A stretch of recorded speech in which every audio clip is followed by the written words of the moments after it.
Life is a big school. We all have to learn.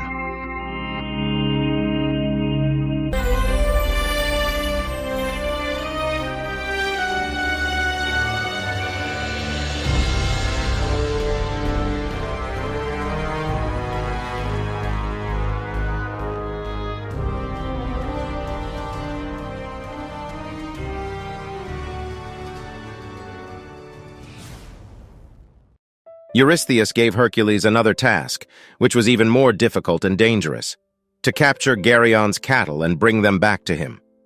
Eurystheus was not unfamiliar with this kind of animal. In fact, he had a lot of cattle in his herd. But his insatiable greed and his hatred for Hercules made him constantly think of new tasks to force Hercules to do. The journey to Geryon's land was long and arduous. It was an island called Erythea, located at the farthest western edge, where the sun god Helios Hyperion would return after a hard day's work. The island was known as the Red Land, and was shrouded in thick fog that few people knew about. Hercules traveled through Africa, crossed the barren Libyan desert, and then had to pass through many wild lands of savage people before reaching the edge of the world. Here, he set foot on the vast and turbulent ocean. But there was no way to continue. The mountain blocked the sea. How could he continue his journey? Hercules used his tremendous strength to split the giant mountain in half and opened up a passage for the sea. He piled the rocks on either side into two huge columns, leaving a passage for the sea to flow through. This is now the Strait of Gibraltar, connecting the Atlantic Ocean with the Mediterranean Sea. The Rock of Gibraltar belongs to Spain, while the Rock of Ceuta belongs to Morocco. The ancient Greeks called it the Pillars of Hercules. The sea was now clear, but how could he reach the island of Erythea? Hercules sat on the beach, watching the waves roll in, his heart filled with questions. Would he give up in the face of this challenge? How could he find a boat to cross the sea? Hercules sat and watched the vast sea, feeling challenged by it, from the reddish dawn behind him to the fading golden sunset in front of him. Suddenly, an idea sprang up in his mind: to borrow the boat of the sun god Helios. He expressed his wish to the sun god, who was riding in a chariot with 4 horses on his way back to the far west to rest.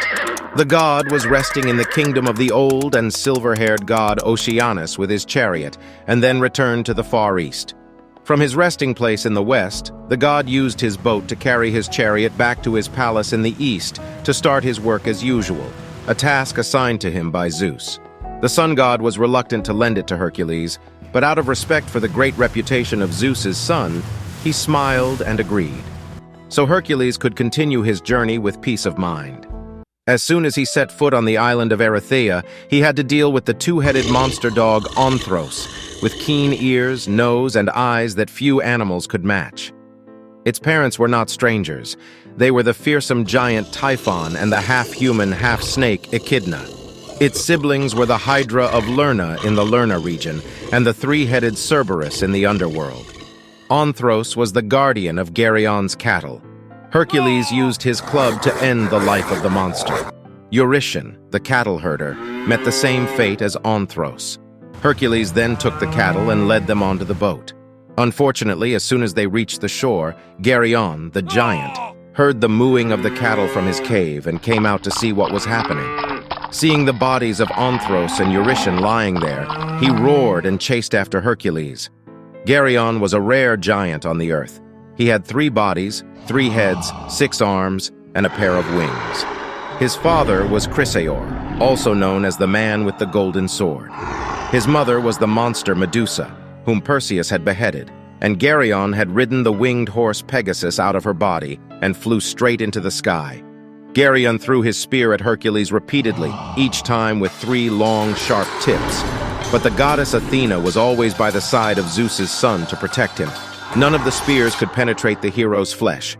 Hercules used poison-tipped arrows to shoot Geryon, making him blind and in pain like a madman. Then he jumped forward and used his club to smash the giant's body. The journey to bring the cows back to Mycenae was arduous. After the boat arrived at the 2 pillars that Hercules had erected before departing, he led the cows on foot towards Greece. However, while passing through the land of Liguria, modern-day Provence, France, a band of robbers ambushed him and attempted to steal the cows. Hercules fought fiercely to protect them, using his bow to shoot the robbers. Despite his efforts, the robbers were numerous, and some continued to cling to the cows, even after being shot. In desperation, Hercules prayed to Zeus, and the god responded by sending a hailstorm to defeat the robbers. The hailstones were so large that they crippled the robbers, breaking their bones and flesh. Today, the traces of that hailstorm can still be seen in the Crau field around Marseille, France. The rocks scattered across the field were once the result of Zeus's intervention to save his child.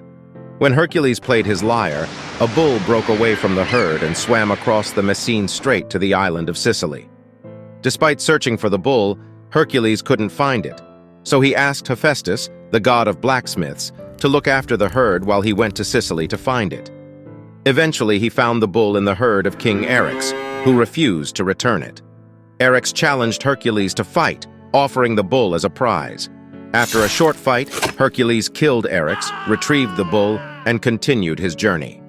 However, when the herd reached the Ionian coast, Hera, the goddess, caused the cows to go mad and run away, making it difficult for Hercules to control them. He had to spend a lot of effort to find and collect them. Despite his best efforts, he was only able to retrieve half of the herd, and the rest became wild and ferocious. Eventually, Hercules brought the remaining cows back to Mycenae and gave them to King Eurystheus, who offered them as a sacrifice to Hera.